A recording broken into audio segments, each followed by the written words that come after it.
Assalamualaikum warahmatullahi wabarakatuh. Jumpa lagi dengan saya. Jadi untuk video kali ini merupakan video revisi video sebelumnya ya. Sebelumnya itu sudah saya bahas mengenai i'rab kitab Fathul Qorib yang kita Bu Ahkami Siyam, itu sudah saya bahas dua. Tinggal melanjutkan sih sebenarnya. Cuman ketika saya perhatikan itu perlu ada perbaikan di sana sini yang ini cukup penting kalau menurut saya, karena seiring bertambahnya hari pemahaman saya semakin bertambah. Jadi pemahaman yang sebelum-sebelumnya itu harus dikoreksi. Ya, ini bukan masalah hukum ya, bukan masalah ijtihad, karena kalau kaidah fikih itu mengatakan al ijtihadu la yunqadu bil ijtihad. Ijtihad sebelumnya itu tidak bisa dibatalkan dengan ijtihad baru. Ini bukan ijtihad ya. Ini memang sesuatu yang harus diperbaiki gitu. Jadi itu niatan saya bikin video ini lagi gitu. Jadi tanpa lama-lama lagi ya, langsung saja kita masuk ke pembahasan. A'udzubillahi minasyaitonirrajim. Bismillahirrahmanirrahim. Qala al-musannifu rahimahullahu ta'ala wa nafa'ana bihi wa bi ulumihi wa bi ulumi sa'ir salihina wa bi ulumi masyayikhina fid dharaini amin ya rabbal alamin. Kitab Bayani Ahkamis Siyami. Ini merupakan kitab yang menjelaskan hukum-hukumnya puasa. Ya, kalau hukumnya puasa, kalau puasa Ramadan hukumnya ya satu, wajib. Dengan catatan ya, yang melaksanakan puasa Ramadan itu bukan wanita yang haid ya, dan hal-hal yang kalian sudah tahu sendiri lah, ini nggak perlu saya bahas. Tapi yang dimaksud hukum-hukum di sini itu hal-hal yang berkaitan dengan puasa itu sendiri. Niatnya bagaimana, pelaksanaannya itu kapan ya, hal-hal yang membatalkan puasa itu apa saja dan lain sebagainya. Itu yang dimaksud hukum-hukum di sini ya. Wa huwa wa saumu masdaroni. Nah, lafaz siam serta saum itu keduanya merupakan bentuk masdar ya, dari soma yasumu. Masdarnya bisa siamun, bisa saumun ya. Kalau di kitab Fathul Mu'in serta Fathul Wahhab itu pakai redaksi saum ya. Tapi kalau di Al-Qur'an itu yang paling banyak dipakai itu redaksi siam ya. Kutiba alaikumus siyam, kemudian wasiyamu sahraini munatabi'aini, itu pakai siam semua. Di Al-Qur'an redaksi saum itu hanya satu, di surat Maryam kalau nggak salah, itu di juz 16. Jadi seperti itu. Makna huma lughatan al-imsaku. Nah, makna asyam serta makna as-saum secara bahasa adalah menahan ya. Wa syar'an, dan maknanya secara syara adalah imsakun, menahan, an muftirin, dari segala hal yang membatalkan. Biniyatin, dengan niat, maksusatin, yang khusus, jami'an naharin, di sepanjang siang hari. Jadi menahannya itu sepanjang siang ya. Ya. Maksudnya yang dimaksud siang ini lagi-lagi ada catatan, yakni dimulai ketika subuh sampai terbenamnya matahari. Ya, jadi subuh tet adzan itu hitungannya sudah siang ya. Menurut menurut kaidah puasa gitu. Jami'an naharin, sepanjang siang hari. Yang mana siangnya ini qabilin lisaumi, bisa menerima puasa, atau bisa diartikan yang mana siangnya ini tuh sah melaksanakan puasa di siang hari tersebut. Berarti ada siang-siang yang tidak sah seseorang itu melaksanakan puasa. Contohnya ketika hari raya Idul Fitri ya, itu tidak boleh melaksanakan puasa. Hari raya Idul Adha itu tidak boleh melaksanakan puasa, ya kan, seperti itu. Nah, menahannya ini ya, kegiatan menahan ini dilakukan oleh siapa? Min muslimin, dari orang muslim, akilin, yang berakal, tohirin, yang suci, min haidin, dari haid, wa nifasin, dan nifas. Jadi itu untuk artinya. Sekarang kita masuk ke analisis i'rabnya. Kita Bayani Ahkamis Siyami. Ini merupakan khobar ya, jelas ya, dari mubtada yang dibuang, takdirannya hada. Ya, hada kitabu Bayani Ahkamis Siyami ya. Hadanya sudah maklum ya, berhubung sudah maklum maka dibuang, sebagaimana kaidah alfiyah wa hadfu ma yu'lamu jaizun kama taqulu zaidun ba'da man indakuma.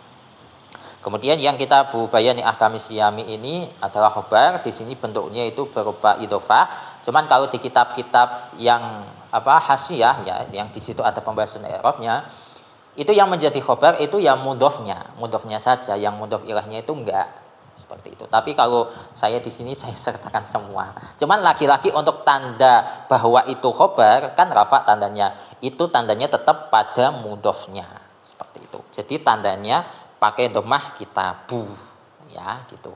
Kalau di pondok-pondok itu biasanya guru-guru saya itu mentakdirkan lafaz seperti ini itu pakai ai hada kitabun fi bayani ahkamis siyami. Jadi di situ idhofah menyimpan makna fi. Ya, gitu. Itu kalau di pondok saya seperti itu. Untuk kitab itu merupakan masdar dari kata bayak tubuh, bayan.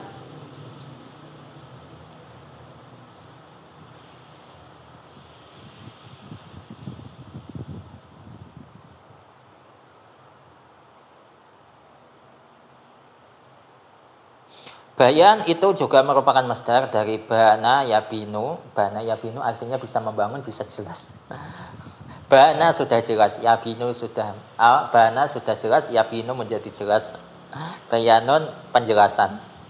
Kemudian ahkam ini merupakan jamak dari hukmun, kemudian asyam ini merupakan masdar. Ya tadi sudah. Selanjutnya, wa huwa wa saumu masdaroni. Nah, ini wa huwa wa saumu masdaroni, ini wawunya wawu haniyah, kemudian yang huwa wa saumu masdaroni ini menjadi hal. Nah, berhubung di sini itu berupa jumlah ismiyah, ya, jumlah ismiyah yang menjadi hal, maka jumlah ismiyah ini fi mahalli nasbin. Seperti itu. Nah, di sini tandanya kalau jumlah ini itu menjadi hal karena jumlah ini itu mengandung domir. Ya, mengandung domir huwa, yang mana huwa ini kembali ke sahibul hal. Sahibul halnya mana? Sahibul halnya adalah lafaz asyam. Ya.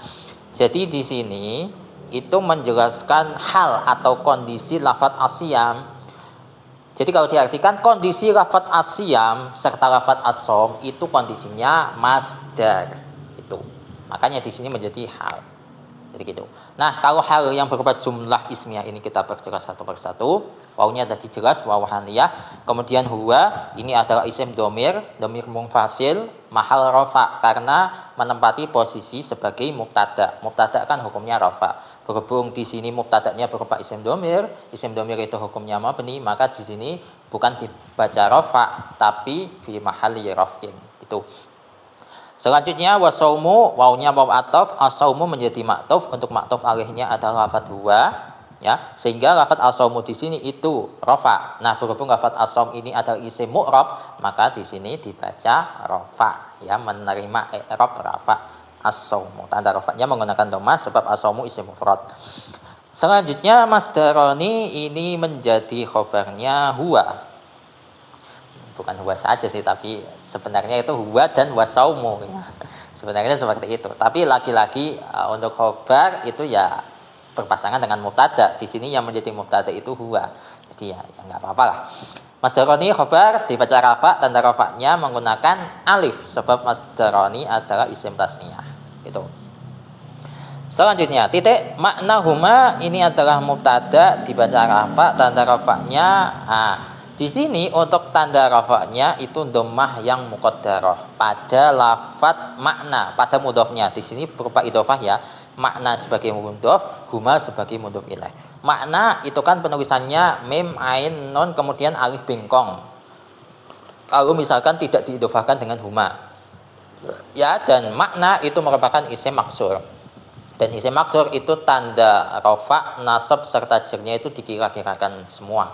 Kalau rafa berarti tanda rafanya dhammah yang muqaddarah, kalau nasab itu fathah yang muqaddarah, kalau jar berarti kasrah yang muqaddarah. Sebagaimana bait alfiyah fal awwalul i'rabu fihi qudira jami'uhu wa huwa alladzi qad qusira. Seperti itu. Huma itu isim domir yang berposisi sebagai mudhof ilaih, maka huma di sini fi mahalli jarrin. Seperti itu. Selanjutnya lunggotan. Nah, ini juga pernah saya bahas ya. Lunggotan itu kalau di pondok-pondok itu dijadikan sebagai mansub binas il khafid, dibaca nasab karena membuang khafid, sesuatu yang mengejarkan. Asalnya fi lunggotin, kemudian fi-nya ini dihilangkan, menyisakan lunggotin. Nah, berhubung tidak ada huruf jar fi, maka lunggotin ini berubah menjadi lunggotan. Seperti itu. Atau kalau di kitab Al-Mu'jam Al-Mufassal fil I'rab, lafaz lunggotan ini menjadi hal, ya. Selanjutnya al-imsaku ini menjadi khobarnya makna huma, ya, dibaca rafa, tanda rafanya menggunakan dhammah. Jelas ya sebab al-imsaku isim mufrad. Senggotnya ya masdar dari amsaka yumsiku imsak. Titik. Wa syar'an. Wawnya di sini waw athof. Nah, ini syar'an. Syar'an ini kan kita apa ya? Terutama saya juga sih. Syar'an ini biasa kita jadikan sama seperti lugotan. Dia mansub binasil khafid atau sebagai hal ya. Tapi berhubung di sini ini yang saya lemah ini ya.